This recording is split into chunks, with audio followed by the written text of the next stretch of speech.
Hey, what's up, Sports to the Bone family? Welcome back to another video. Hope everybody is doing okay. All right, so I have two things to talk about in this one. We're gonna take a look at how day 4 of the first test between West Indies and England went. From a general standpoint, you can basically say that the day actually belonged to England, but I'll be zooming in on it some more. Also, going to be taking a look at what Nkrumah Banner had to say after he got that first innings century. So you're going to want to stick around and hear about that, my viewers and subscribers. While we're here though, guys, if you have not yet subscribed, hit the subscribe button, man. Turn on the post notification bell and become a part of the family.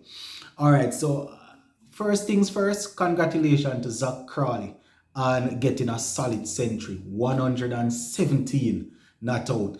Before the series started, I heard a lot of persons saying that they were worried about Ben Stokes, they were worried about Joe Root.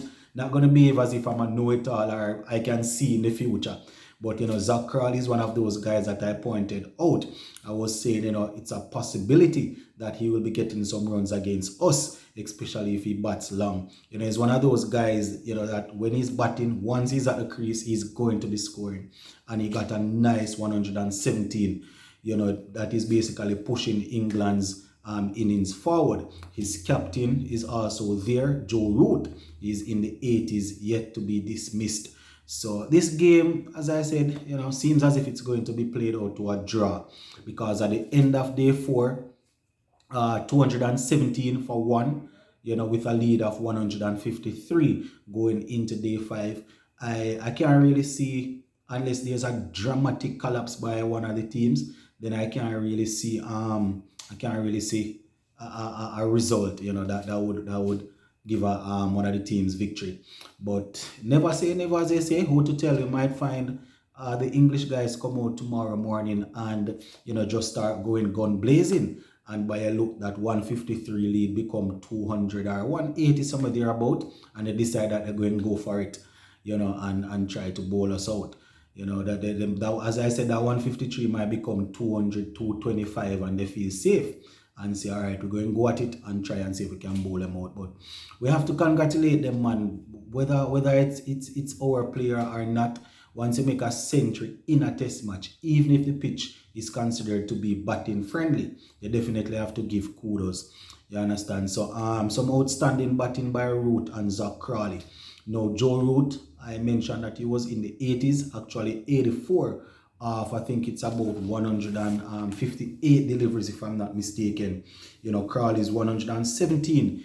He would have faced 200 balls. So doing very, very well there for his team. And as we know, England, they are basically trying to sort out things where their team is concerned, both from a bowling point of view and from a batting perspective. Because the big hullabaloo with Broad and Anderson being left, then Mark would come, gets injured, Wokes not really leading the attack. So the bowling is having an issue. And then, they would have dropped guys like Sibling and, a couple of the other guys, Malan and those guys. So they are definitely looking for a couple of guys that can come in and do their thing at the top of the order there. We still have the likes of Lawrence, Ben Stokes, Johnny Bairstow, all of these guys, Wokes to come, folks to come that can really, really handle themselves with the bat. So the West Indies bowlers, they would have put in a lot of work today.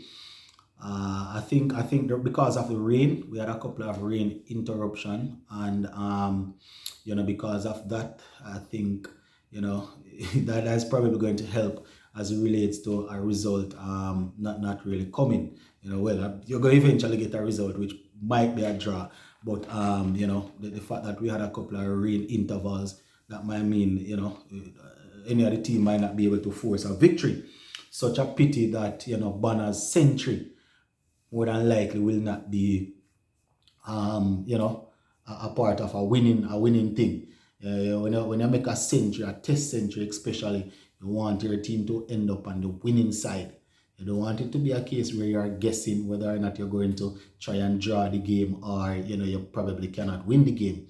When you get a century, you want it to be a match-winning century. I think people tend to remember centuries better that way. Not saying it's less significant in the sense that centuries are difficult to score, But when you score centuries and your team manage to win, people are always going to be looking at that. So we're not taking away anything from Nkrumah Bonner's century, my viewers and subscribers. It was very well done. I want to say big up to the man, because as I said, I have an interview here where Nkrumah Bonner spoke to the media, and he was telling them how is it that he gets to concentrate that long to build up that mindset to really go out there and bat. So I am going to be sharing that with you guys. So just make sure that you stay tuned until the end of the video to hear exactly what Nkrumah Bonner had to say about that. Now, as it relates to our bowlers, as I said, it was very, very hard work for them out there. The senior pace bowler, Kemar Roach, he was the only man that was able to pick up a wicket, getting Lees at the top of the order there. So Roach had 13 overs for 31 runs, 1 wicket. Seals, he had 12 overs, gave away 51 runs. Holder had 10 overs, gave away just 24 runs, being economical as usual. Azari Joseph, he had 14 overs for 35 runs, and Permal's 10 overs cost him 51 runs. So 153 for 1 day to go. As I said, the things are nicely, well, I can't even say nicely poised or evenly poised, because it would appear to me as if this game is going to be played out to a draw. But it's very good to see a couple of players getting century. I would mind if we were able to go out there and dismiss Joe Root early tomorrow, so that he will not get up to that 3-figure score. Might sound that way now, but at the beginning of a series, you don't want more than one player from the opponent team getting century. That is too much of a confidence builder going into the next 2 games. So Joe Root, you will be looking to try and get past that landmark, while our bowlers will be looking to get rid of him. Alright, so that's basically how the game is looking, my viewers and subscribers. England 153 for 1, so they will probably be looking to bat and as quickly as possible get over that 200 mark, and then maybe try and see if they can push to bowl out West Indies, or and West Indies will either, you see, the thing is this, you don't want it to be in a sticky situation, batting last, whether or not you are caught it, well, whether or not you are supposed to try and chase down the runs, or you say, all right, we can't chase this, we're going to try for a draw. You don't want to be caught in the middle there, because you don't want any sort of indecision. Indecision can cause you to lose the game. So, that is where the game is at, my viewers and subscribers. So, let's just talk a little bit about Nkrumah Bonner and what he had to say after getting that century. So, he was asked, what he would credit for his ability to stay out there and bat that long, bat so many deliveries. And, he was basically saying that he read a lot of books as it relates to, I am assuming he means cricket books, or other books can help you to concentrate, but you're learning the game, so it must be cricket things. He also spoke about practicing as regards to standing in front of the bowling machine and just batting deliveries. Also spoke about his time that he spent at the High Performance Center. Did a lot of work. Spoke about his mentor. I think he mentioned that mentor when he scored his first century. Didn't call a name, but he mentioned that the fact that his mentor told him that, here, what you need to do is stand and try and have a defensive game. Once you have a defensive game, then the runs will come. He also said that he was actually struggling in the first class competition, because I think he was even dropped from Jamaica team at one point in time.